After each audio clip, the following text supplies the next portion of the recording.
O mercado segue agitado para o Internacional, que busca os primeiros reforços ainda no ano de 2025. No Natal, o Inter busca a contratação de um zagueiro para repor a, neste momento, iminente saída de Vitão. E um alvo está no futebol turco, depois de passagem por destaque no Flamengo. A gente fala também a respeito de um volante uruguaio que também interessa a direção colorada. E a proposta que pode mexer no futebol gaúcho. 3 jogadores por um volante do Juventude, que agora vai disputar a Série B do Campeonato Brasileiro. Atualizamos também a situação envolvendo o centroavante Pedro Raul. O que há de novo sobre a venda do zagueiro Vitão? Esse é o Diário do Inter KTO desta quarta-feira, 24 de dezembro de 2025.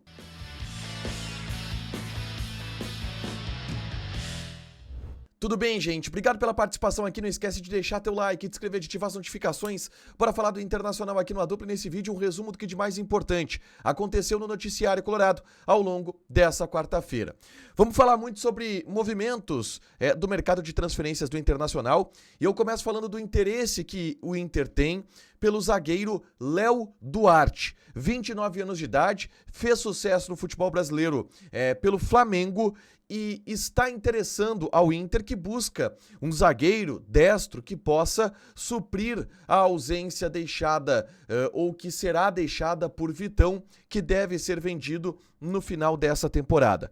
O Léo Duarte, ele está já há alguns anos jogando no futebol turco, mais precisamente no Istambul Başakşehir, que é um clube de segunda prateleira do futebol turco, mas que tenta ali chegar na primeira prateleira.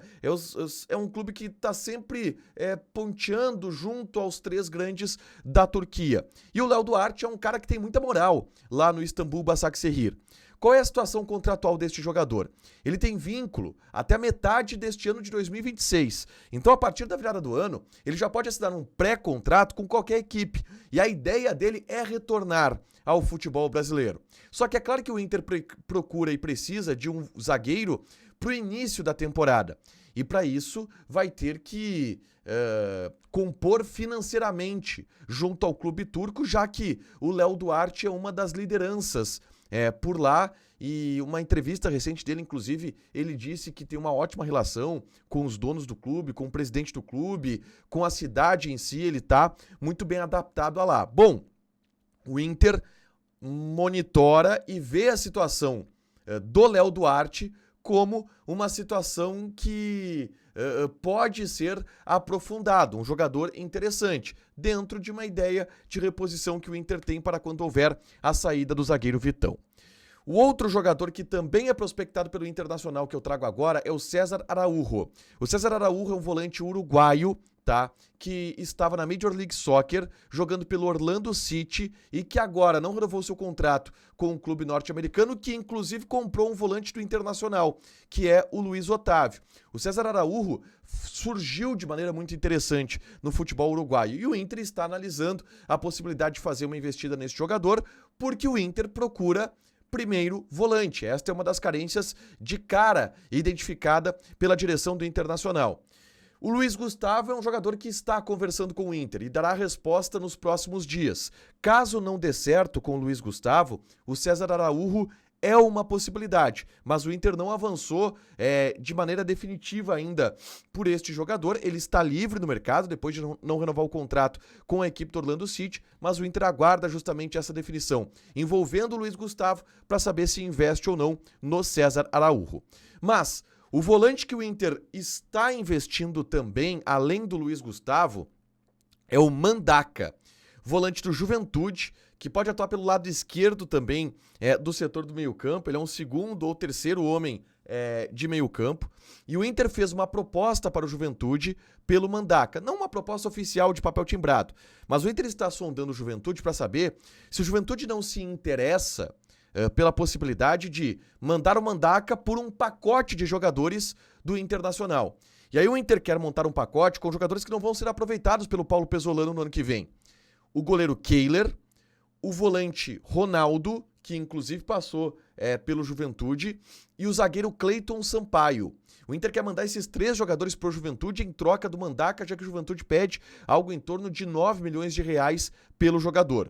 O Inter não quer colocar essa grana e tem jogadores do elenco que precisa liberar. Então essa é a ideia do Internacional.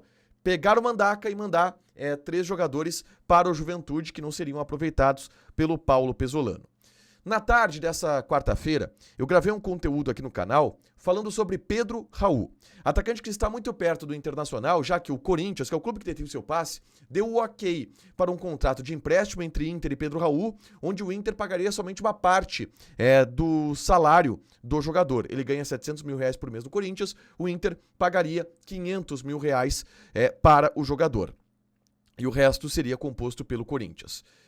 Não há a confirmação ainda deste negócio, mas na tarde deste sábado eu gravei um conteúdo aqui no canal justamente repercutindo e reagindo a lances do Pedro Raul com a camisa do Ceará. É só conferir aqui no canal o vídeo que eu e o Matheus reagimos a esses lances para você conferir o quão interessante é o Pedro Raul, não só dentro da área, mas é um cara que faz um pivô que pode ser muito importante também para o time do Paulo Pesolano. Para fechar, eu tenho 2 situações de saídas que preciso atualizar. Uma sobre Vitão, que não teve nenhum tipo de avanço nessa véspera de Natal. A ideia do Cruzeiro era anunciar a contratação do Vitão antes do Natal, durante o Natal. Por enquanto, não houve isso. E não parece que haverá avanço durante esta quinta-feira, tá? Porque a proposta que o Cruzeiro fez, que foi aceita pelo Internacional, melou a partir da ideia do João Marcelo não jogar no Internacional. O Flamengo corre contra o tempo, tá? Para fazer uma proposta que possa vencer esta concorrência do Cruzeiro junto ao Internacional. Mas, até o momento, esta proposta ainda não veio. O Cruzeiro tenta recompor, colocar um pouco mais de grana ou oferecer algum outro jogador, mas ainda não deu este tiro. E o Inter está aguardando este leilão que vai acontecer entre Cruzeiro e Flamengo pelo Vitão e que até o momento não teve nenhum desfecho e nenhum desdobramento. Sobre Ricardo Matias, que estava sendo negociado com o Al Ahly da Arábia Saudita, deve ser fechada esta negociação. O Inter não conseguiu pegar um percentual maior junto ao outro clube que detém parte do seu passe, que é a Ferroviária, mas o Al Ahly está disposto a aumentar a proposta na casa dos 10 milhões de euros. Antes, essa proposta estava na casa dos 9. O Inter tem 60% dos direitos econômicos do Ricardo Matias. Ficaria com 6 milhões de euros para si. Mas ainda vai tentar arrancar uma partezinha a mais da Ferroviária, mas o Ricardo Matias, de fato, deve ser jogador do Al Ahly no final deste ano de 2025. Para fechar, gente, vamos falar aqui de KTO, tem muitos jogos rolando, Copa das Nações Africanas nesta quinta-feira, mas dia de Natal tem rodada pela Premier League. Manchester United contra Newcastle. Odd do Manchester United 2.43, empate 3,6, Newcastle tá pagando 2.6. Joga na KTO com responsabilidade, um site para você se divertir, proibido para menores de 18 anos, porque apostas podem fazer com que você perca dinheiro. Deixa teu like, te inscreve, ativa as notificações que vai ter mais conteúdo aqui no canal. Beijo!